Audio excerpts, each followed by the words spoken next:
श्री राम और सीता का विवाह अनेक प्रकार की कठिनाइयों से गुजरने के बाद हुआ। विवाह के उपरांत भामंडल को पता पड़ा अपने जाति स्मरण के माध्यम से कि जिस सीता पर मैं मुग्ध हो रहा था वो मेरी बहन है। यह विचार करते हुए उसके मन में पश्चाताप हुआ। बाद में सभी भाई बहन मिले, पिता माँ, सबके लिए हर्ष उत्पन्न हुआ। जीवन में ये हर्ष और विषाद चला करते हैं जैसे दिन और रात चला करते हैं। दीर्घ जीवन में कभी अच्छे दिन भी आते हैं और कभी, बुरा तो नहीं कहूँगा, कठिन दिन भी आते हैं। क्योंकि जब कठिनाइयों का सामना करना पड़ता है तब मनुष्य को ये मन के अंदर का धैर्य और उसके धर्म की परीक्षा होती है। जब मनुष्य अपने पुण्य के उदय से जीता है और बीच बीच में कभी उसे किसी पाप कर्म के उदय से कुछ प्रतिकूलताएं भी मिलती हैं, तो इसी से उसके जीवन में समझ आता है कि जीवन दोनों प्रकार के स्वाद के साथ चलता है। कभी जीवन में मीठा स्वाद भी आता है तो कभी जीवन में कड़वा स्वाद भी आता है। और यही बात हमें महापुरुषों के चरित्र से, उनके जीवन से सुनने को भी मिलती है, सीखने को भी मिलती है। सामान्य व्यक्ति ये कल्पना करता है कि हमारे लिए हमेशा मीठा ही स्वाद आए, हमारे दिन हमेशा अच्छे ही रहें, हमारे जीवन में कभी कोई कठिनता आए ही नहीं। इस तरह की मानसिकता लेकर के व्यक्ति जीता है और अनेक महापुरुषों को अपना आदर्श भी मानता है, धर्म भी करता है, उनके चरित्र को सुनता भी है, लेकिन फिर भी ये नहीं सीख पाता कि जब ये महापुरुष भी बड़ी बड़ी कठिनाइयों को बड़ी आसानी से निकाल ले जाते हैं तो हमें भी इनके जीवन से सीखना चाहिए कि हम कठिनाई के समय में विचलित न हों, अपनी विश्वास को, अपनी आस्था को मजबूत बनाएं और इसी के माध्यम से हमारा जीवन उन कठिनाइयों से गुजर करके फिर से हर्षमय होता है। भारतीय संस्कृति के अंदर 4 प्रकार के आश्रमों की व्यवस्था बताई जाती है। श्रवण परंपरा में भी यह व्यवस्था है और वैदिक परंपरा में भी यह व्यवस्था है। सबसे पहला आश्रम होता है, आश्रम का मतलब होता है कि जिसमें रह करके हम कुछ समय तक उस संबंधी श्रम करते हों, जिसे हम ब्रह्मचर्य आश्रम कहते हैं। सबसे पहला आश्रम होता है। बचपन से लेकर के जब तक विवाह नहीं होता तब तक मनुष्य के लिए ब्रह्मचर्य आश्रम में रहने को कहा। इसका जाति से कोई संबंध नहीं, इसका किसी संप्रदाय से कोई संबंध नहीं, धर्म से कोई संबंध नहीं। ये मानव के विकास के 4 सोपान उसकी उम्र के अपेक्षा से विभाजित किए गए। ऋषियों मुनियों ने जीवन में सब कुछ देखा, संसार की व्यवस्थाओं को भी देखा, संसार के सुखों को भी देखा और उन सुखों को भी छोड़ करके उस आत्मिक सुख का भी उन्होंने आस्वादन लिया। और जब उन्होंने देखा कि यह संसारी प्राणी हमेशा एक ही तरह के जीवन में उलझा रहता है तो उसे उससे बाहर निकालने के लिए ऋषियों मनीषियों ने ये 4 प्रकार के आश्रम की व्यवस्था बनाई। पहला ब्रह्मचर्य आश्रम, बचपन से लेकर के जब तक विवाह नहीं होता तब तक कभी भी अनैतिक तरीके से अपने ब्रह्मचर्य को खंडित नहीं करना और इस तरह से ब्रह्मचर्य के साथ में अध्ययन करना, विद्या को अर्जित करना और जब समय आए तब उचित रीति से मान सम्मान के साथ में माता पिता की आज्ञा के साथ विवाह करना। और ये विवाह करने का मतलब होता है गृहस्थ आश्रम में प्रवेश करना। ये दूसरा आश्रम कहा गया, इसे कहते हैं गृहस्थ आश्रम। उस गृहस्थ जीवन में हर तरह से अपना जीवन धन उपार्जन के साथ भी व्यतीत करना, अपने जीवन में अपने भोग और उपभोग की इच्छाओं की पूर्ति भी करना और ऐसी संतति को उत्पन्न करना जो आगे हुए धर्म के मार्ग को और आगे चलाए बढ़ाए। इस हेतु यह गृहस्थ आश्रम भी स्वीकृत किया गया। और गृहस्थ आश्रम के बाद में जो और आगे के 2 आश्रम आते हैं, उनमें फिर तीसरे नंबर पर आता है वानप्रस्थ आश्रम, जिसमें जब संसार में रहकर के, घर परिवार में रहकर के जब मनुष्य तृप्त हो जाता है और हर तरह से संसार की स्थिति को समझने लग जाता है, तब उसे आत्म कल्याण की भावना आती है और वह संसार की मोह ममता को छोड़ करके विचार करता है कि हम अगर इसी मोह के जंजाल में पड़े रहे तो हम दूसरों के दुख सुख में ही दुखी सुखी होते हुए, अपने मोह को बढ़ाते हुए, भ्रम में पड़े हुए हम अपना जीवन बर्बाद कर देंगे। ऐसा विचार करके वह जीव उस गृहस्थ आश्रम से भी ऊपर उठता है और वानप्रस्थ आश्रम को अपनाता है। इन आश्रमों का वर्णन सभी तरह के भारतीय संस्कृति के जो भी जैन या हिंदू धर्म के ग्रंथ हैं, सभी में मिलता है। चाहे आप विष्णु पुराण पढ़ना, चाहे आप पद्म पुराण पढ़ना, चाहे आप आदिनाथ भगवान का आदि पुराण पढ़ना, सब जगह मिलेगा आपको। वानप्रस्थ आश्रम में रहने के बाद, वानप्रस्थ आश्रम का मतलब है वन में जाकर के रहना। और वन में कौन रहते हैं? तो साधु संत वन में रहते हैं, ऋषि मुनि वन में रहते हैं, उनके निकट जाकर के रहना। और उस वानप्रस्थ आश्रम में प्रवेश करने के बाद जब जीवन का अंत समय आए तो सब कुछ छोड़ करके, यानी अपने शरीर तक का भी त्याग करके, संन्यास लेकर के, शरीर से भी संन्यास लेकर के संलेखना पूर्वक, समाधि पूर्वक मरण करना, ये संन्यास आश्रम कहलाता है। इन 4 आश्रमों की व्यवस्था पूरी भारतीय संस्कृति में कही गई, मान्य है और सभी को इस ओर देखना भी चाहिए। लेकिन देखने में यह आता है, थोड़ा सा अच्छा, देखने में यह आता है कि संस्कृति के बढ़ावे के लिए हम केवल गृहस्थ आश्रम को महत्व दे रहे हैं। लोगों के जीवन में एक ब्रह्मचर्य आश्रम का महत्व था, वो भी कम सिखाया जाता है। अगर इसके बारे में थोड़ा सा कभी ज्यादा प्रकाश डाला गया तो स्वामी विवेकानंद ने डाला। उनके माध्यम से इस ब्रह्मचर्य की आराधना करने के लिए प्रशंसा की गई, लेकिन बाद के लोगों ने इस विषय पर ध्यान नहीं दिया। आज नई शिक्षा नीतियां बनती हैं, उनमें कहीं पर भी ब्रह्मचर्य आश्रम का कोई उल्लेख नहीं होता। नई तरह की भारतीय संस्कृति के अनुसार सब नीतियां बन रही हैं, नए नए पाठ उसमें समायोजित हो रहे हैं, लेकिन भारतीय संस्कृति का जो मूल भाव है कि बच्चे को ब्रह्मचर्य का ज्ञान देना, वो ज्ञान आज किसी भी शिक्षा नीति में नहीं दिया जा रहा। कोई बात ही नहीं करता। ऐसा लगता है कि जैसे सब बिल्कुल बहुत पुराने जमाने की बातें हो गई, आज इन चीजों का जैसे कोई महत्व ही ना हो। लेकिन इन्हीं चीजों का महत्व नहीं समझने के कारण से हम समझ पा रहे हैं कि आज की पीढ़ियां जो बर्बादी के कगार पर खड़ी हैं, उसका मुख्य कारण है कि हम इन बच्चों को इस तरह की शिक्षा नहीं दे पा रहे। जो लोग अनेक तरह के नेतृत्व करते हैं, उन लोगों के मन में भी ये विचार रहना चाहिए कि हम हमेशा चारों प्रकार के आश्रमों की व्यवस्था को बनाए रखने के लिए कटिबद्ध रहें।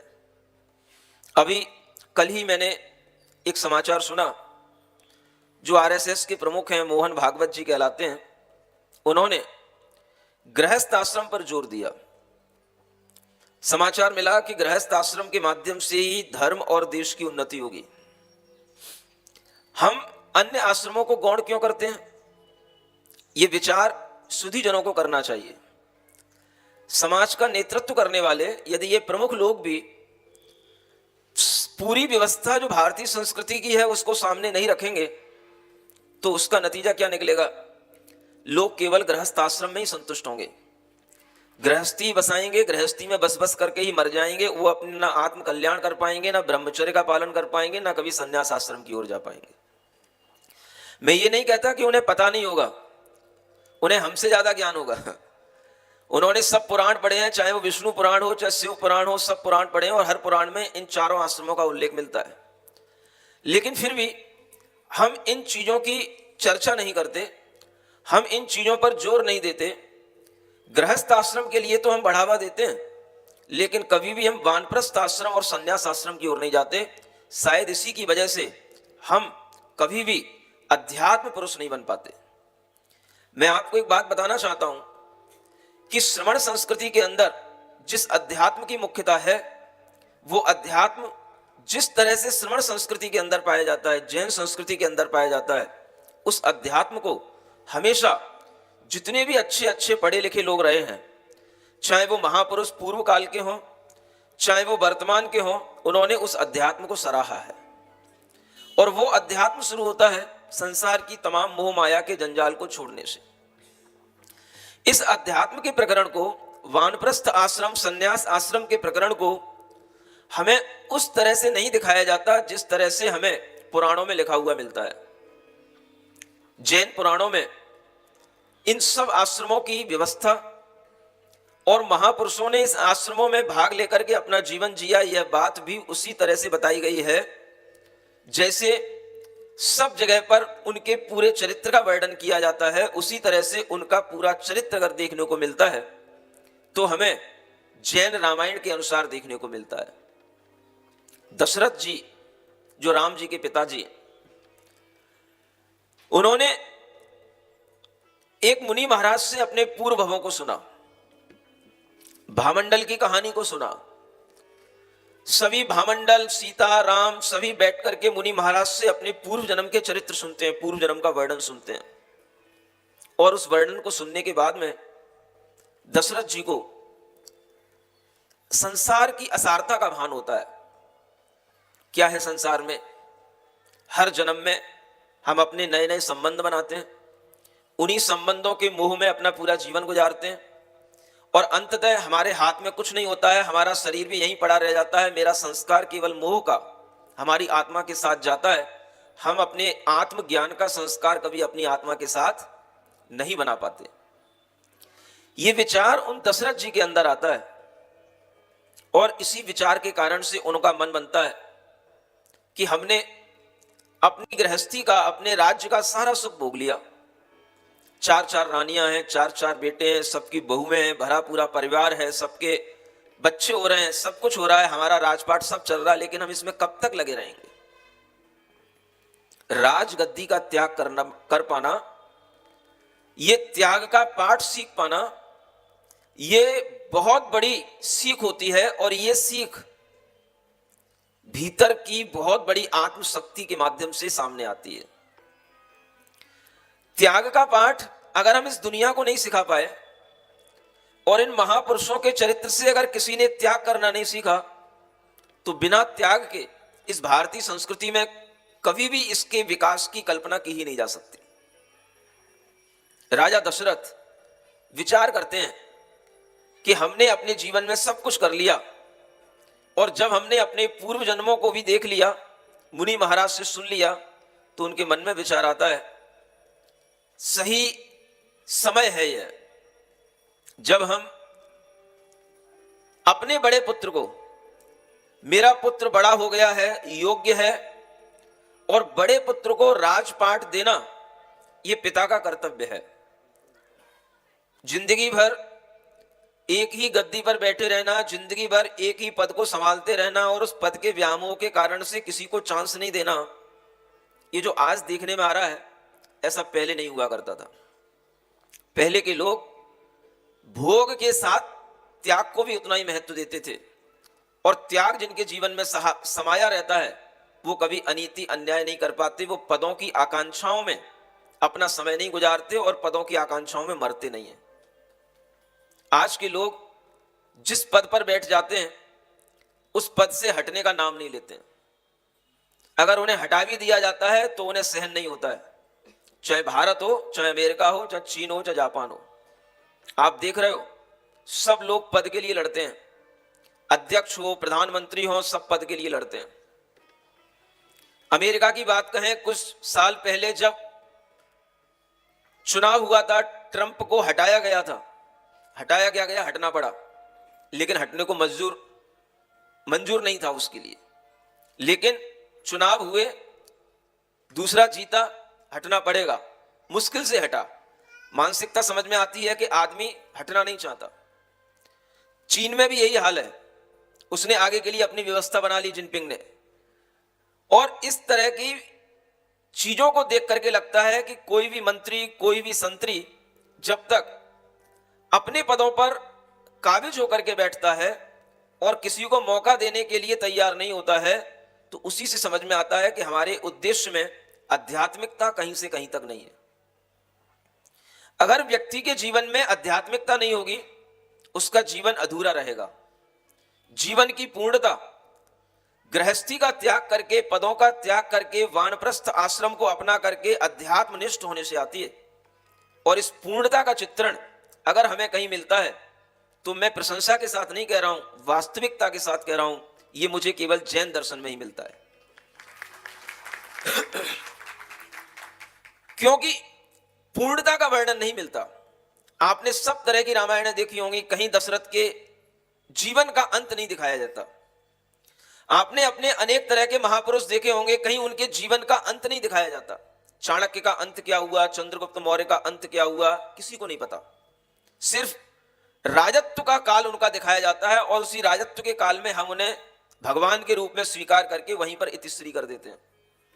सभी पढ़े लिखे लोगों को अंत तक का जीवन देखना चाहिए कि अंत तक का जीवन इन महापुरुषों का क्या रहा है, और ये अंत तक का जीवन दिखाने के लिए ही ये जैन रामायण आपके सामने अब प्रस्तुत हो रही है। दशरथ का जीवन अब एक नया मोड़ लेता है। वो विचार करते हैं कि इस संसार में हम इस परिवार के साथ, परिवार के मोह के साथ अनेक बार जिए, अनेक बार परिवार हमारा बना है, अनेक बार हमने बच्चे पैदा किए, अनेक बार हमने राज्य किए, सब कुछ हुआ है, तृप्ति कभी नहीं हुई। तृप्ति होगी भोगों के त्याग से, ममत्व के त्याग से, राग द्वेष के त्याग से। और इसी बात को उनके मन के अंदर जब समाहित उनके ज्ञान से उनके अंदर हो गई ये बात, तब उन्होंने मन बनाया, हमारे बड़े पुत्र श्री राम बहुत बड़े हो गए हैं, राजपाट के योग्य हो गए हैं, अगर हम इनको राज्य देंगे तो हम भी निवृत्त हो सकेंगे और हम अपनी आत्म साधना कर सकेंगे। और यही विचार दशरथ जी के अंदर आता है और इसी विचार के साथ में अब यह रामायण आगे बढ़ती है। देखते हैं कि दशरथ जी के साथ साथ किस तरह का घर के अंदर माहौल बनता है और लोगों की क्या प्रतिक्रियाएं होती हैं उनके त्याग को लेकर, उनके वैराग्य को लेकर के। राम देव को राज्य दे, जावे दीक्षा काज, यह संसार असार है, त्यागे इसको आज। गुरुवन के वासी नगर जगावन आए, गुरुवन के वासी नगर जगावन आए। पुरुषोत्तम श्री रामचंद्र की, पुरुषोत्तम श्री रामचंद्र की कथा सुनाने आए, गुरुवन के वासी नगर जगावन आए, गुरुवन के वासी नगर जगावन आए। मानव को मानवता की कुछ याद दिलाने आए, भूली बिसरी मर्यादा का संज्ञान कराने आए, गुरुवन के वासी नगर जगावन आए। सुनते ही मंत्री पुरवासी सब मिलकर हर्ष मनाते हैं, श्री रामचंद्र के राज तिलक का सब मिल भारी ठाठ रचाते हैं। सब देश विदेशों के राजा उपहार लिए यहाँ आने लगे, सज गई अयोध्या दुल्हन सी, श्री जिनकी पूज रचाने लगे। यह रामचंद्र जी के राज तिलक के लिए जब दशरथ जी ने कहा, तो सारे जगत के अंदर कहें, पूरे नगर के अंदर कहें, देश विदेशों के अंदर कहें, एक हर्ष का वातावरण छा गया। इस बात का गम नहीं हुआ कि दशरथ जी राज्य छोड़ रहे हैं, खुशी जनता को इस बात की हुई कि श्री राम को राज्य मिल रहा है, वो राजा बन रहे हैं, उनका राज तिलक होगा। और इसी खुशी के लिए सारी जनता उनके समक्ष दौड़ी दौड़ी आती है और अनेक तरह से वहां पर उत्सव होते हैं। उसी उत्सव का वर्णन यहाँ पर उनके लिए उनके राज तिलक के रूप में यहाँ पर समझाया जा रहा है, किया जा रहा है। मर्यादा पुरुष श्री राम है सिद्ध प्रभु बलराम, मर्यादा पुरुष श्री राम है सिद्ध प्रभु बलराम। आदर्श बने जन जन के, वसुदैव कुटुंब थी जिनके। आदर्श बने जन जन के, वसुदेव कुटुंब थी जिनके। जो भी ले इनका नाम, बिगड़ते बनते सब काम। जो भी ले इनका नाम, बिगड़े बनते सब काम। प्रभु श्री राम, प्रभु श्री राम, प्रभु श्री राम, प्रभु श्री राम। मर्यादा पुरुष श्री राम, है सिद्ध प्रभु बलराम। मर्यादा पुरुष श्री राम, है सिद्ध प्रभु बलराम। चारों ओर महल के अंदर एक सखी दूसरी सखी से कहती है कि देखो कैसी है शुभ की घड़ी आई है, कैसी ये मंगल घड़ी आई है कि अब राज तिलक स्वयं दशरथ जी अपने राज्य पद का त्याग करके और श्री राम के लिए यह राज तिलक की तैयारियां कर रहे हैं। और कल यह राज तिलक होगा और इस राज तिलक की तैयारियां किस तरह से झूम करके चारों ओर आनंद के सुख के वातावरण के साथ हो रही हैं, ये आगे के मंगल गीत से। ओ देखो रे सखी आई, शुभ की घड़ी छाई, कैसी अजब बहार जी आज हमारी नागरिया। देखो रे सखी आई, शुभ की घड़ी छाई, कैसी अजब बहार जी आज हमारी नागरिया।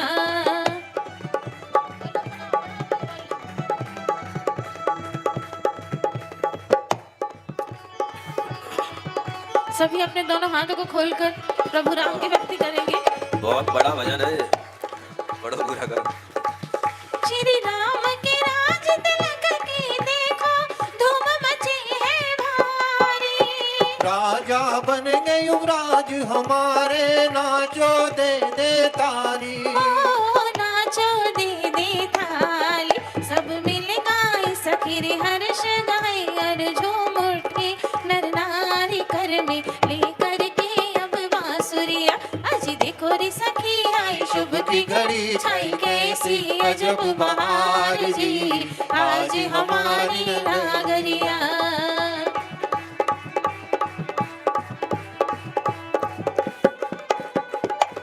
श्री राम के राज तिलक की खुशी हो रही है कि नहीं हो रही है?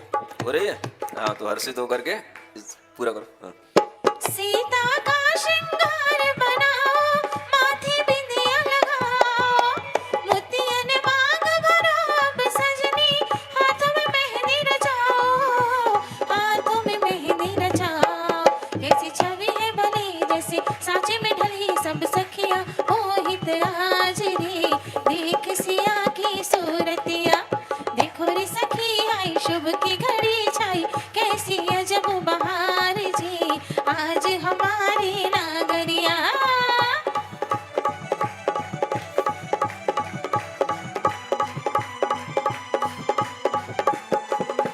बोले मर्यादा पुरुषोत्तम श्री राम की।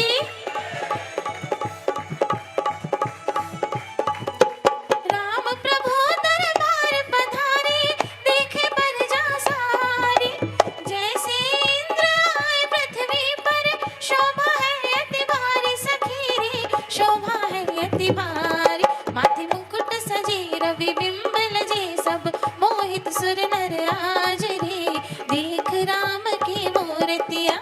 देखो रे सखी आई, शुभ की घड़ी छाई, कैसी अजब बहार जी आज हमारी नागरिया।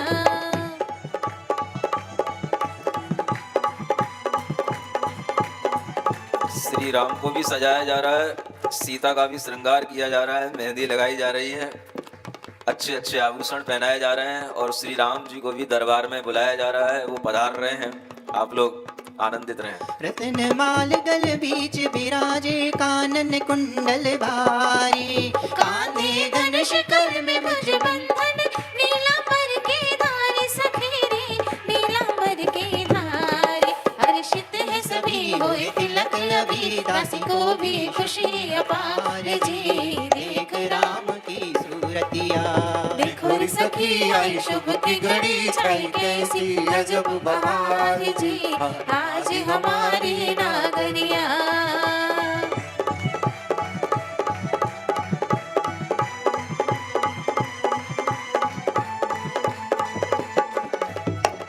रत्नों की माला धारण किए हुए, बड़े बड़े भारी भारी कुंडल कानों में पहने हुए, कंधे पर धनुष चढ़ाए हुए, नील वस्त्रों को धारण किए हुए जब वह श्री राम राज दरबार में पधारते हैं और उनके लिए हर कोई बधाइयाँ देता है, मंगल गान चल रहे होते हैं, उसी बीच में दशरथ जी के वैराग्य को देख करके उनके पुत्र जो भरत थे उनके मन में भी वैराग्य का भाव उत्पन्न होता है। दशरथ जी के वैराग्य भाव से प्रेरित होकर के भरत जी के मन में पहले से ही वैराग्य भाव था, जिसे कहा जाता है घर में रहकर के वैरागी। घर में रहकर के वैरागी जिस तरह से ये भरत जी थे, वैसे ऋषभ देव के पुत्र भरत भी नहीं थे। जिस तरह से राम के भाई भरत जी, इनका घर में राजपाट संभालने में कोई मन नहीं लगता था। इनके मन में हमेशा ग्रह जंजाल को छोड़ करके और वन में आत्म ध्यान करने का भाव इनके अंदर रहता था। और जब दशरथ जी को इन्होंने इस तरह से वैराग्य भावों से उत्प्रोत देखा तो भरत के मन में भी विचार आता है कि हम भी पिता के साथ में गृह त्याग करके वन को जाएंगे और अपनी आत्मा के आनंद में, चैतन्य के आनंद में लीन रहेंगे।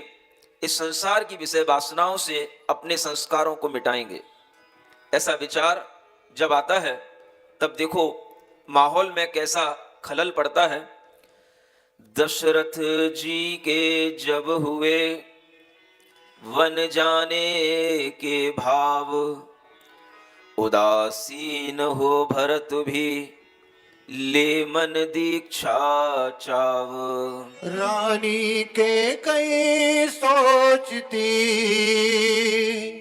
अब क्या करूं पान, पति चले दीक्षा धरण और पुत्र भी जान।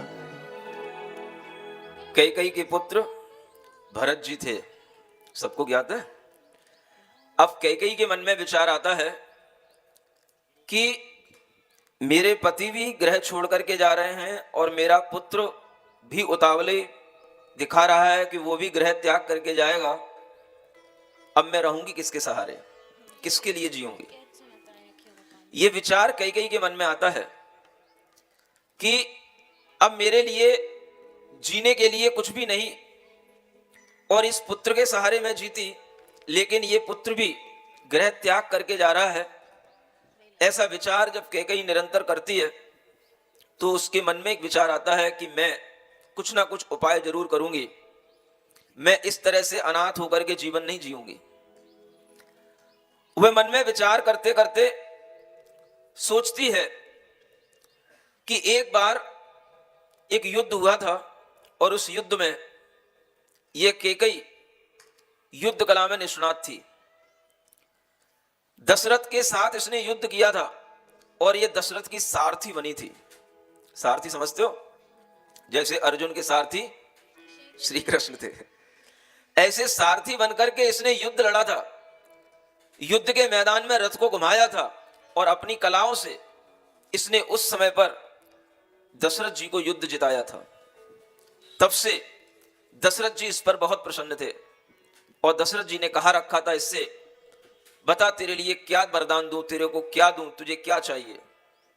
तो उसने कह रखा था जब मैं समय पर मांगूंगी तब मुझे दे देना, अभी मुझे कोई जरूरत नहीं है।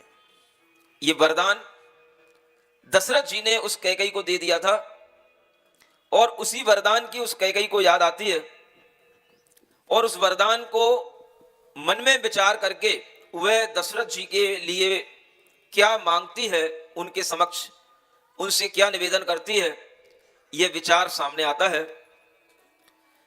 बस उसी समय कुछ सोच समझ कर दशरथ जी को बुलवाया, वरदान दिया था राजा ने उसकी बाबत कुछ बतलाया। है याद हमें राजा बोले तुम मांग लो जो इच्छा आए, हमको भी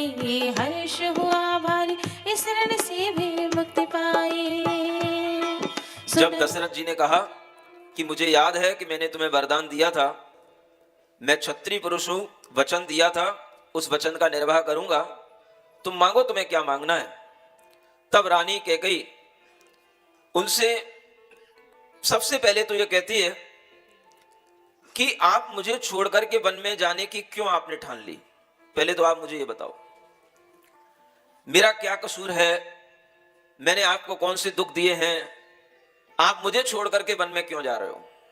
उसे इससे मतलब नहीं है कि वो पूरा राज छोड़ करके वन में जा रहे हैं, उसे इससे मतलब है कि आप मेरे पति हैं तो आप मुझे छोड़ करके वन में क्यों जा रहे हो, और उसका ये कहना वाजिब है। तो वो दशरथ से कहती है कि आप पहले ये बताएं कि आपने इतना कठिन व्रत धारण करने का मन क्यों बना लिया। आप जानते हो, आप महलों में पले हुए हो, राजकुमारों की तरह पूरा जीवन व्यतीत किया है, जिस व्रत को लेकर के तुम वन में जाने की चेष्टा कर रहे हो, उन व्रतों का पालना कितना कठिन है।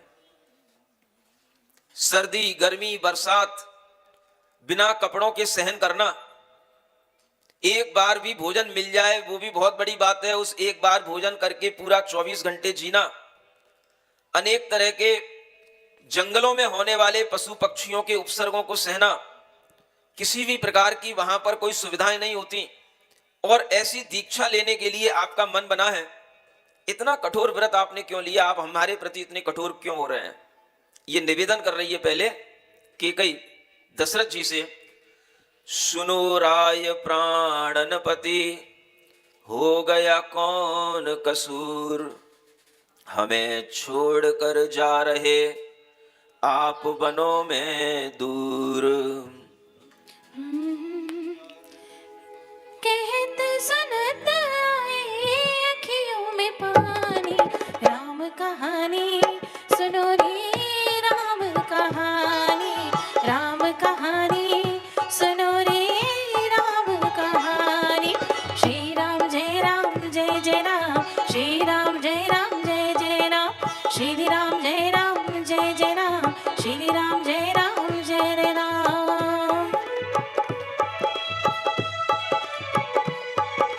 आप वनों में दूर जा रहे, हम कैसे धीरज धारे, आप रहो स्वामी कुछ दिन, हम तन मन सब ही वारे, जाए आपके संग ही भरत भी क्या विधनाने चाहिए, उसके लिए मैं राज मांगती तड़पो जल बिन माही है, सुन लो गुरुवर की अब ये जुबानी, राम कहानी सुनो रे राम कहानी, राम कहानी सुनो रे राम कहानी।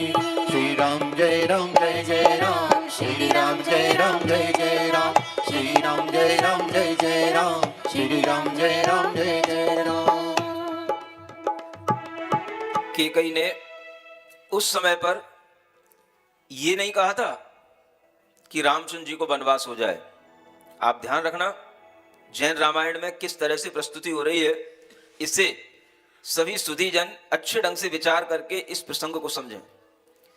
कैकेयी का मतलब सिर्फ इतना था कि मेरा बेटा छोड़ करके जा रहा है, मेरा पति छोड़ करके जा रहा है, मैं अनाथ होकर के नहीं रह सकती। तब जाकर के कैकेयी ने कहा, दशरथ जी स्वामी आपको पता है कि आपने मुझे एक वचन दिया था, और आज जब आप जा रहे हैं तो मैं आपसे जाने से पहले उस वचन का निर्वाह करना चाहती हूं, उस वचन को मांगना चाहती हूं जो आपने मुझे दिया था, और ये कहा था तू जब चाहे वो मांग लेना। और इस तरह से आपने जो वचन दिया था आज उसका समय है, क्योंकि आपने तो ठान ही ली है कि आपको घर छोड़ करके जाना है, लेकिन मेरे पुत्र भरत ने भी ठान रखी है कि वो भी घर छोड़ के जा रहा है, मुझे उसके बिना जीना नहीं हो सकेगा। इसलिए मैं चाहती हूं कि अगर वह भरत घर में रहेगा तो मैं जी पाऊंगी, और उसके लिए मैं ये चाहती हूं कि ये राजपाट, ये राज तिलक मेरे बेटे भरत के लिए किया जाए, और इस राज्य का राजभार, राजनेता, राजा मेरे पुत्र भरत को बनाया जाए। ये बात कैकेयी ने जब दशरथ से कही तो दशरथ जी ने बिना किसी न्यूनच किए हुए, चूंकि उन्होंने वचन दिया था और उस वचन का निर्वाह करने के लिए कहा, मुझे तेरा यह वचन मंजूर है।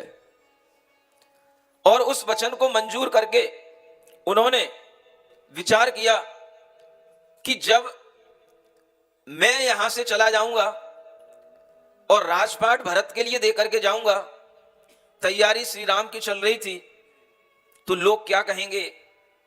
उन्होंने श्री राम को बुलाया और श्री राम को बुलाने के बाद वह श्री राम से कुछ अपनी बात कहते हैं। वो बात कहां तक पहुंचती है, राज उसको मिल जाए जी, राज उसको मिल जाए जी, न फिर वो वन में जाए जी। फंसे जब राज काज में तो कुछ दिन घर में रह जाए, यही मांगती आज में। राव कहें रानी सुनो दिया भरत को राज, वचन तुम्हारा पूर्ण हो अब तो सुधरे काज। अब तो सुधरे काज तुम्हारे, हो गई है मनमानी। कोई राज करे मैंने तो दीक्षा की है ठानी। अभी बुलाओ श्री राम को यह संदेश सुनाऊं, राज भरत को दे करके अभी मैं वन को जाऊं, अभी मैं वन को जाऊं। जब दशरथ जी ने श्री राम को बुलाया और बुला करके उनसे कहा कि देखो, मैंने एक वचन दिया था तुम्हारी मां कैकेयी के लिए, और उस वचन को निभाने का मेरा आज समय आया है। उसने आज वचन मांगा है, यह राजपाट मैं अब भरत को सौंप करके जाऊंगा, ऐसा उसने वचन मांगा है। और अगर मैं इस वचन का निर्वाह नहीं करूंगा तो दुनिया में मेरी बहुत अपकीर्ति होगी। वह रानी कैकेयी पुत्र शोक में मरण को प्राप्त हो जाएगी, और यदि मैं उसको वरदान नहीं दूंगा तो वह आज ही दीक्षा ले लेगा। उस भरत को रोकने के लिए, कैकेयी को अपने प्राण बचाने के लिए मुझे यह निर्णय बदलना पड़ रहा है, और मैं यह राज भरत के लिए देना चाहता हूं। यह बात दशरथ जी ने श्री राम के लिए समझाई, कही, और ये कहा, यदि वर मैं दूंगा नहीं दीक्षा लेगा भ्रात, पुत्र शोक में मां मरे अपकीर्ति सौगात। उस समय पर राजा दशरथ श्री राम से कहते हैं, मैं मान रहा हूं, मैं जान रहा हूं कि यह मर्यादा नहीं है कि बड़े पुत्र के रहते हुए छोटे पुत्र को राज्य दिया जाए, लेकिन मेरे वचनों की रक्षा करना यह अब तुम्हारा कार्य है। दशरथ जी कहते हैं, मर्यादा भी यह नहीं तुम समक्ष रघुराय, अग्रज सुत रहते हुए अनुज राज बन जाय। तेजस्वी क्षत्रिय पुरुष तुम लक्ष्मण संग होय, कहाँ रहोगे क्या कहूं चिंता से मन रोय। उस समय पर दशरथ जी रोने लग गए।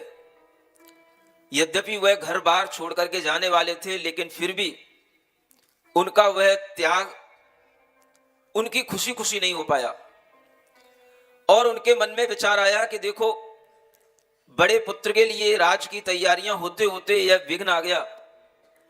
अब ये पुत्र कहां रहेगा, क्योंकि राज देने का मतलब है जहां पर छोटा बेटा राज करेगा उसके राज्य में बड़ा बेटा तो रह नहीं सकता।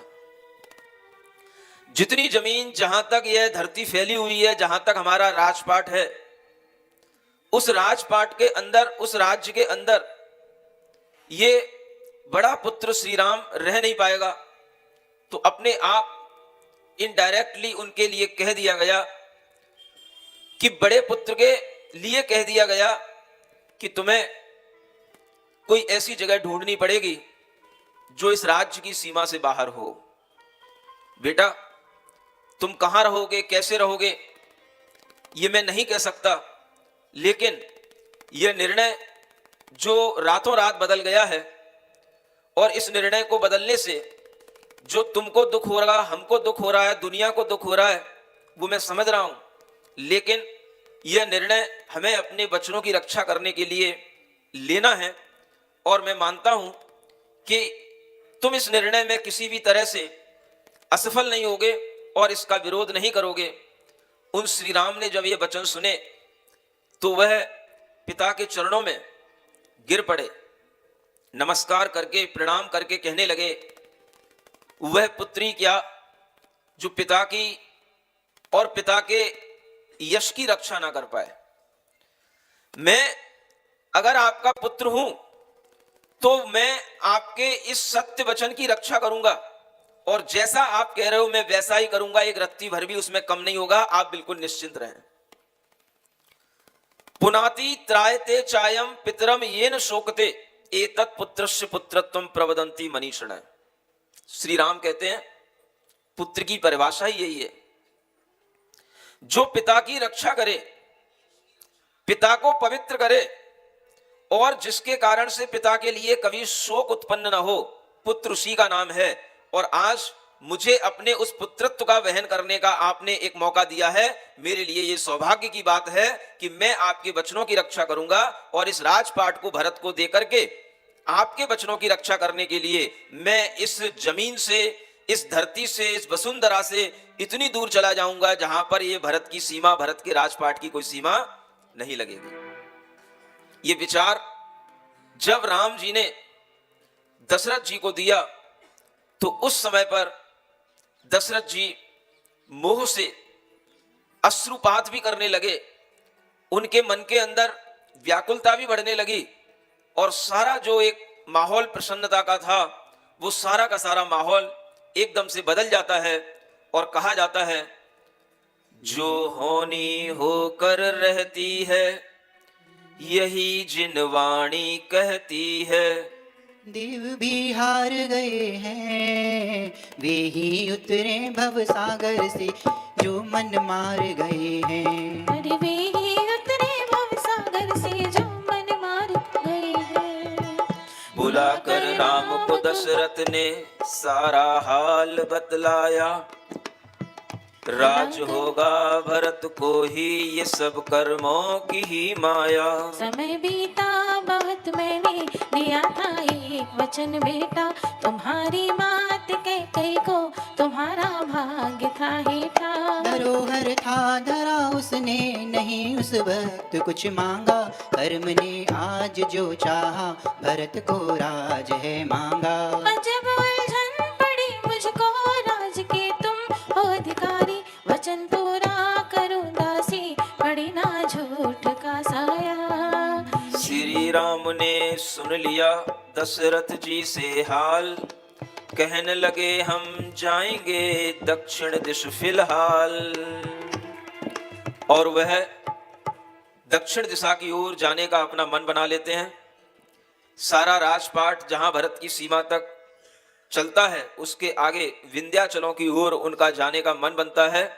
और उस समय पर यह सामने बात आती है श्री राम के माध्यम से, हे पिता न कुछ अफसोस करो, हम हर्ष सहित बन जाएंगे। यदि रहे यहाँ पर भाई भरत फिर राज नहीं कर पाएंगे। हे पिता हमें कुछ कष्ट नहीं, हम आपकी आज्ञा पालेंगे। नहीं झूठ वचन रघुवंशी का सो आप ही कैसे टालेंगे। अब हर्ष सहित लघु भ्राता को बस राज तिलक प्रभु कर दीजिए। वचनों के बंधन में बंधे इसलिए नहीं इनकार किया। यदि मैं यहाँ पर रह जाऊं प्रिय भाई का राज जमेगा नहीं, मेरे होते लघु भ्राता को राजा कोई भी गिनेगा ये छूट नहीं। गया, एक पेज पलट गया। सब माता इनकी शरण रहें और आप जाय दीक्षा लीजे, इतना कहकर चल दिए राम दशरथ की मूर्छा आई है। हाउन उदय ऐसा आया बन जाए श्री रघुराई है। श्री राम गए कौशल्या पर, जाते ही शीश झुकाया है। जो बातें पुत्र पिता में हुई साराई हाल सुनाया है। सुन करके माता तड़प उठी, गिर गई मूर्छा आई है। श्री राम ने माता सचेत करी, बेटे से यूं बतलाई है। बेशक ले राज भरत बेटा, मुझकी कोई वह गैर नहीं, पर कैसे बन जाओगे मेरे प्राणों को फिर कैर नहीं। जीवित मुर्दे से बदतर हो तुम, बिन कैसे रह पाऊंगी। बन जाओ या नगरों में रहो, मैं संग तुम्हारे जाऊंगी। हे राम तुम्हारे बिन मुझको इन पल का आता चैन नहीं। तुम बिन क्या प्राण रहे मेरे, दुख बतलाते को बैन नहीं। संतोष करूं कैसे बेटा, क्या इसीलिए ही पाला है। अपराध किया क्या विदना का, किस विपदा में डाला है। राम कहे माता मेरी, हृदय में धारो धीर। दुख सुख में समता गए सम्यक धारे वीर। मुझको कोई संताप नहीं, मैं दक्षिण दिश को जाऊंगा। स्थान वहाँ रहने को बना, फिर आपको लेने आऊंगा। यदि अब बन जाओ माता को बहुत ही दुख उठाओगे। कंटक में राहों पर कैसे तुम पाँव प्यादे जाओगे। सौगंध तुम्हारे चरणों की यह वादा करके जाता हूँ। तुमको अवश्य बुलाऊंगा, पर अब तो नहीं ले जाता हूँ। माता समझाई बार बार, फिर दास जानकी के आए। हे प्रिय विदा करिए, अब तो हम कुछ दिन को वन में जाए। वह श्री राम पहले माँ कौशल्या के पास गए और यह समाचार जब उसके समक्ष रखा तो वह माँ विह्वल होने लगी, रोने लगी कि मैं भी तुम्हारे साथ वन को चलूंगी। बड़ी मुश्किल से राम जी ने उनको माँ को समझाया कि मैं जहाँ जा रहा हूँ वहाँ से मैं लौट करके आऊँगा, और अब जब तक वहाँ पर कुछ अच्छा बन जाएगा तब मैं तुमको भी वहाँ ले चलूँगा, लेकिन अभी तुम्हें वहाँ वन में ले जा करके मैं अनर्थ नहीं करना चाहता, क्योंकि तुमको इतना कष्ट नहीं देना चाहता। आपको यहीं पर रुकना है, यहीं पर रहना है। और इस तरह से अपनी माँ को समझा करके वह सीते के पास पहुँचते हैं और उसको भी यह समाचार देते हैं। स्तब्ध हुई श्री जानकी, सुना शब्द बनवास। रंग में भंग क्यों हो गया, तिलक न आया रास। तिलक न न आया रास, प्रभु जी हाल बताओ सारा। कौन खता पर वन को जाओ, हृदय है दुखी हमारा। आप यदि वन को जाओगे, संग में मैं भी जाऊंगी। बिना आपके दर्शन प्रभु जी नहीं मैं भोजन पाऊंगी। सीता ने राम जी से कहा, यदि आप वन को जा रहे हैं तो मैं भी आपके साथ ही रहूंगी, आपके साथ ही वन में जाऊंगी, और आपके दर्शन के बिना तो मैं कभी भोजन भी नहीं करूंगी। इस तरह का विचार उस सीता ने राम के समक्ष रखा और कहा, करूंगी सेवा तुम्हारी जी, प्रार्थना यही हमारी जी। करूंगी सेवा तुम्हारी जी, प्रार्थना यही हमारी जी। चरणों में शरण दीजिए, दया करो स्वामी, मुझको भी संग में अपने लीजिए। बातें सुनकर सिया की सोचे श्री रघुवीर, सीता से कहने लगे धरो हृदय में धीर। माता कई कई को एक वचन किसी समय पिता ने दीना था, सो आज पिता से मांग लिया जो वचन धरोहा कीना था। श्री भरत भ्रात को राज तिलक हो, पिता ने भी स्वीकार किया। आशीर्वाद कौशल्या ने वचनों के बंधन में बंधे, इसलिए नहीं इनकार किया। यदि मैं यहाँ पर रह जाऊं प्रिय, भाई का राज जमेगा नहीं। मेरे होते लघु भ्राता को राजा कोई भी गिनेगा नहीं। सीता के कहने पर श्री राम ने सीता को समझाया कि यह अपने पिता का वचन निर्वाह करने के लिए मुझे प्रतिज्ञा करनी पड़ी और पिता ने मुझे आज्ञा दी है। अगर मैं यहाँ पर रहूँगा तो भरत अपना राजपाट जमा नहीं पाएगा और भरत को कोई भी राजा यहाँ पर स्वीकार करेगा नहीं। इसलिए भरत के साथ रहने में मेरे लिए किसी भी तरह से उचित नहीं होगा। मेरा भरत से कोई वैर नहीं, मैं खुद भरत के लिए वह राज तिलक करके जाऊंगा और स्वयं इस राज्य की सीमा से दूर इसलिए जाऊंगा क्योंकि यह राज्य जो भरत का है, उस राज्य में मैं उसका बड़ा भ्रात होने के नाते यहाँ पर रुक नहीं सकता, यहाँ पर रह नहीं सकता। और ये विचार सीता से कहकर के वह सीता को भी अपने साथ में लेने का, उसको साथ में चलने का के लिए उनका मन बन जाता है। और फिर यही एक उपाय उनके समक्ष रह जाता है जिसका वो वर्णन करते हैं। यदि यह है तो ठीक है, ये ही एक उपाय, लेकिन संग में भी चलो, रहो एक पल ना। रामदेव कहने लगे, सुनो प्रिय जी बात, आज्ञा लाओ मात से, तभी चलो मम साथ। देखो, श्री राम ने मन तो बना लिया कि हाँ सीता तुम मेरे साथ चल सकती हो, लेकिन उन्होंने पहले सीते से कहा कि तुम पहले माँ से जाकर के निवेदन करो, माँ से पहले आज्ञा लाओ, और माँ की आज्ञा यदि होगी तो मैं तुम्हें वन में ले जाऊंगा। इस तरह से सीते के लिए कहा। तो उस समय पर प्रिय धीरज धरो मन में, मात के पास अब जाओ, यदि आज्ञा मिले तुमको तो फिर तैयार हो जाओ। चली सीता सास के पास और चरणों में जा बैठी, न मुख से बोल आता है, हृदय कहता है कह जाओ। माता आज्ञा मुझे दीजिए कि मैं भी वन में संग जाऊं, दिखाएंगे कर्म क्या क्या इन्हें आगे भी आजमाओ। नहीं सेवा बनी कुछ आपकी, यह दुख है भारी, कृपा दासी पे अब करना, दयालु आप कहलाओ। सुनकर सीता के वचन माता हुई उदास, क्या तुम भी अब जाओगी, कौन रहे मम पास। अच्छा बेटी जाओ तुम भी, कुछ चिंता मेरी नहीं करना, हंसते रोते कट जाएगी तुम सेवा स्वामी की करना।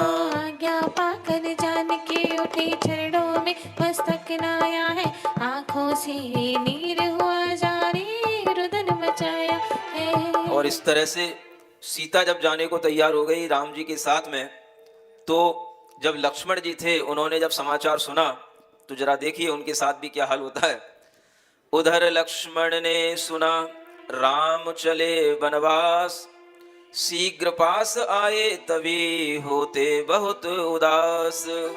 ये पिता ने क्या अन्याय किया, जो राज भरत को दीना है, हकदार फिरे मारा मारा, वन वन में यूं छवि छीना है। क्या हम में है वीरत्व नहीं, जो राज नहीं दे पाएंगे, है कौन खता वनवास दिया, श्री राम न वन को जाएंगे। और लक्ष्मण को अपने स्वभाव के अनुसार उस समय पर भी क्रोध आता है। लक्ष्मण का स्वभाव बहुत जल्दी गर्म होने का है, और वह उस समय पर जैसे ही सुनते हैं तो उन्हें गुस्सा आता है कि पिता ने यह क्या निर्णय ले लिया। जो राज्य का हकदार है वो वन वन में मारा मारा फिरे, और जो योग्य नहीं है, छोटा भाई है, उसे राज्य का राजा बना दिया जाए। क्या मैं युद्ध करके इस राज्य को छीन लूं? इस तरह से उनके मन में विचार आता है, और जैसे ही उनके मन में क्रोध आता है तो वो क्रोध तभी तक उनके पास रहता है जब तक वो श्री राम के सामने तक नहीं पहुंचते। उनकी दवा श्री राम है, और उनको ठंडा करने का अगर कोई उपाय है तो बस उनके बड़े भाई हैं।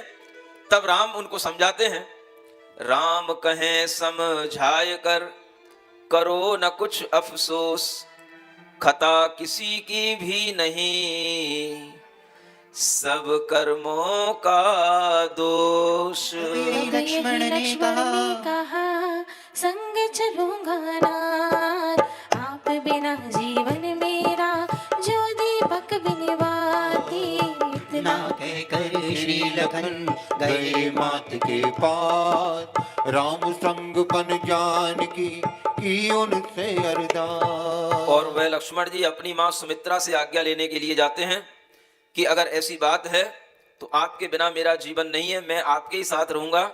और वह अपनी माँ को भी त्यागने के लिए उद्यत हो गए और श्री राम का साथ देने के लिए वह अपना मन बनाते हैं और इसकी आज्ञा लेने के लिए वह मात सुमित्रा के पास पहुंचते हैं। बोली है सुमित्रा मात तभी मैं भी यह कहने वाली थी, वह इकले वन को ना जावे मैं तुम्हें भेजने वाली थी। जाओ बेटा श्री राम सिया की सेवा तन मन से करना, यदि क्रोध भी उनको आ जाए तो मैंने नहीं मन में रखना। आज्ञा लेकर कौशल्या जी के राजभवन में आए हैं, चलने को दोनों भाइयों ने हाथों में धनुष उठाए।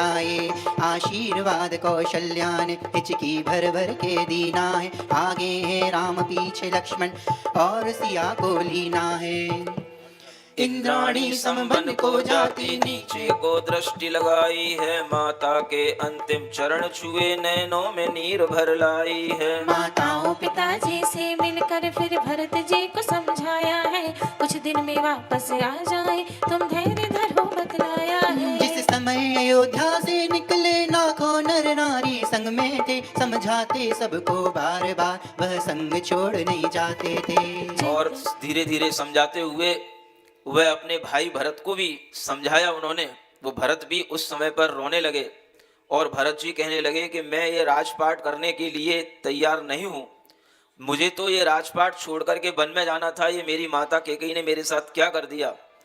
और दशरथ के समझाने पर, राम जी के समझाने पर भरत जी बड़ी मुश्किल से माने और उन भरत जी के लिए राम ने कहा कि तुम धैर्य धारण करो, अभी तुम्हारी उम्र वन में जाने की नहीं है, अभी गृह त्याग करने की उम्र नहीं है, तुम अभी बहुत कोमलांग हो, तुम्हारा शरीर बहुत कोमल है और अभी तुम्हारे लिए इस राज्य में रह करके इस राज्य का निर्वाह करने का उत्तरदायित्व जो तुम्हें पिता ने दिया है मैं भी दे रहा हूं, इसी का निर्वाह करो, तुम मेरे से दूर नहीं हो। ऐसा उनको समझा करके वह सारे नर नारियों को छोड़ते हुए आगे बढ़ जाते हैं। चैत्याला उद्यान में वहीं किया विश्राम, रात में सोते छोड़कर सबको चली दिया राम। वह जब घर से बाहर निकले तो घर के बाहर महल में बहुत बड़ा उद्यान था। महल को क्रॉस करते करते वहां आगे एक जिन चैत्यालय बना हुआ था, उन्होंने सोचा कि ये लोग हमारा पीछा नहीं छोड़ेंगे, इसलिए वो उस रात उसी चैत्यालय में रुक गए। और चैत्यालय में जब सब लोग उन्हीं के आसपास रुक गए, सब लोग सो गए, तब यह मध्य रात्रि में तीनों लोग राम लक्ष्मण और सीता, यह मध्य रात्रि में सबको सोता छोड़ करके वह उस चैत्यालय से आगे निकल जाते हैं और अपनी उस नगर की सीमाओं से आगे निकलने की पूरी तैयारी करके आगे डग रखते हुए चलते चले जाते हैं। सीता राम लखन के संग में धीरे धीरे जाती है, पवन समान चले दोनों पर कुछ नहीं पार बसाती है। सीता राम लखन के संग में धीरे धीरे जाती है। प्रजा सब पीछे ही आई, सोते छोड़ चले आए, धन्यवाद सीता का कीना इसके कारण मिल पाए। चलते चलते एक अगम नदी जल का पार न पाया है, उतरे राम लखन जल में सीता का हाथ थमाया है। जिस समय नदी में उतरे है पानी का वेग कम होता है, पुण्य प्रबल इनका साथी जो जल में मार्ग देता है। सब नर नारी पुकार उठे हमको भी संग में ले लीजिए, राम कहे जाओ भाई मन भरत की सेवा में दीजिए। चार हुए बहुरुदर किया, कुछ लौट के घर को आए हैं, कुछ ने दिया संसार त्याग, कुछ ब्रह्मचारी बन पाए हैं। उस जिनालय से निकलने के बाद में चलते चलते वह सुबह हो गई और सुबह भी चलते चलते वह और आगे निकल गए। जैसे जैसे लोगों को पता पड़ा कि श्री राम रात्रि में ही निकल गए हैं, लोग उनके पीछे पीछे दौड़े और बहुत से लोग उनके साथ में फिर हो गए और वह राज्य की सीमाओं से, नगर की सीमाओं से बाहर निकलते गए, वहां तक पहुंचे जहां तक एक नदी मिलती है और उस नदी का बहाव तीव्र था। उस नदी के पार जाने के लिए राम, लक्ष्मण और सीता सभी उद्यत हुए। तो उस समय पर राम जी ने सभी लोगों से कहा, अब इस नदी के पार उस ओर आप लोग नहीं जा पाओगे, आप लोग यहीं पर रुको। ये नदी इसीलिए हमारे बीच में आई है कि अब आपको यहीं पर ठहरना, यहीं पर रुकना है। उस नदी का बहाव तेज था, लेकिन जैसे ही वो राम जी उस नदी में उतरे, उनके पुण्य के कारण से उस पानी का वेग भी कम हो जाता है और वह राम सीता का हाथ थमाते हुए, लक्ष्मण जी को साथ लेते हुए उस नदी के उस पार रह जाते हैं। और जितने भी प्रजाजन उनके पीछे पीछे दौड़ रहे थे, वो सब नदी के इस ओर रह जाते हैं। तब जाकर के वह राम जी अकेले उधर वन की ओर निकल जाते हैं। इधर कौशल्या सुमित्रा, दुखित रात दिन हो रोय, भरत देख व्याकुल हुए, के कई धीरज खोय। अब केकई को भी दुख होता है और केकई को भी ये आभास होता है कि ये मैंने अपना वचन मांग करके बहुत गलत किया। पुत्र के व्यामोह में आकर के मैंने सारी प्रजा को दुखी बना दिया, पूरे घर को एक तरह से मिटा दिया और सबके लिए हमने दुख दे दिया। ऐसा उस केकई के मन में विचार आता है। तो वो केकई कहती है अपने बेटा भरत से, कैकई कहती, ए बेटा भरत श्री राम को वापस ले आओ, मैं भी आती हूँ पीछे ही, दोनों माताओं को ले जाओ। सुनते ही चल दिए भरत वनों को, प्रजा सारी संग रंग चले, माताएं भी सब हर्ष सहित पीछे जाती लगती है भली। उस नदी पे आकर तरह तरह के बेड़े बांध बनाए हैं, उन पर हो करके संग सहित श्री भरत पार हो पाए हैं। जो मिले उसी से पूछते हैं, श्री राम किधर को पधारे हैं, सब राह बताते जाते थे, सभी के राम दुलारे हैं। जब दूर से देखा तीनों को, तो भरत धैर्य को खो बैठे, जाकर के गिरे चरणों में और रोते यूं कह बैठे, या तो मैं भी वन में न हो, या संग तुम्हारे ले जाऊंगा, बेचैन एक पल को है मुझे, तुम छोड़ कहाँ सुख पाऊंगा। इतने में माताएं आई, सब मिलकर रुदन मचाने लगी, मैं पापिन बड़ी अभागिन हूँ, के कई ऐसे पछताने लगी। अब वापस राम चलो घर को, नहीं तुम बिन शोभा राज की है,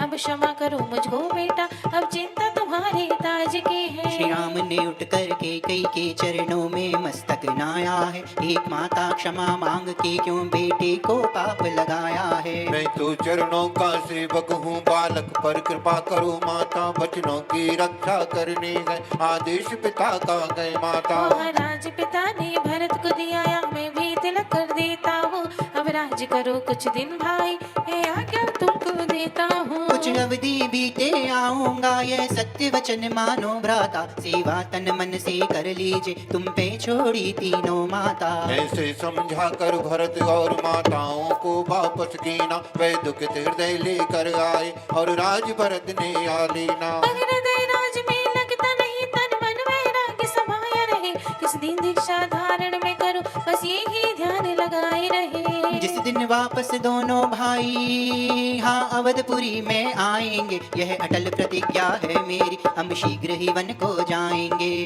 कथा यहाँ की छोड़ के अब श्री राम का हाल सुनाना है, वन विहार का हिस्सा दूसरा दादी को लिखकर गाना है। और उस नदी के पार जाने के लिए भरत को उस नदी में बांध बनाना पड़ा। वहाँ से वह पार होकर के जब उस वनों में जाकर के उन तीनों को देखा, और वहाँ पर जाने के बाद में उन राम जी को वापस मनाने के लिए केकई ने उनसे क्षमा मांगी। तो श्री राम कहते हैं कि तुम मेरी माँ हो करके बेटे से क्षमा मांग करके मुझ पर पाप नहीं लगाओ, और मैंने ये जो कार्य किया है अपने पिता के वचनों की रक्षा करने के लिए किया है, और मैं स्वयं इन भरत के लिए रास तिलक करता हूँ।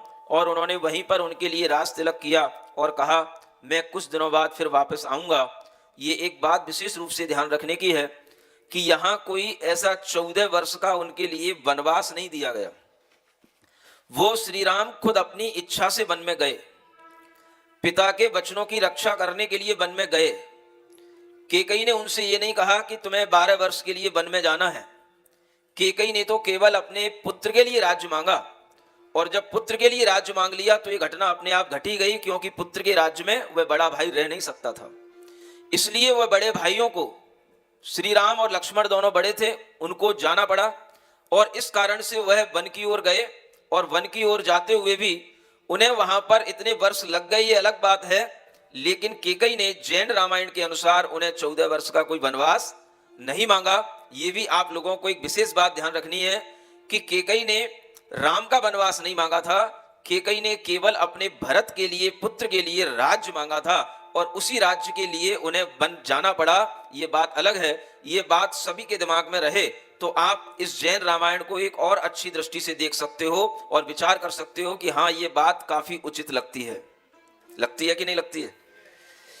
जब उन भरत को भेजा गया वापस, तब उन भरत जी ने कहा कि मैं आपकी बात मान करके वापस तो जा रहा हूं, लेकिन मैं आपकी प्रतिज्ञा, आपके सामने प्रतिज्ञा करके जाता हूं, जिस दिन आप वापस लौट करके आएंगे उसी दिन मैं वन को प्रस्थान कर जाऊंगा। मेरे तो अंग अंग में वैराग्य समाया है, मुझे इस राजपाट से कोई लेना देना नहीं है, लेकिन मुझे आपकी आज्ञा मान करके, माँ की आज्ञा मान करके यहाँ पर राजपाट करना पड़ेगा। ऐसे व्यथित भाव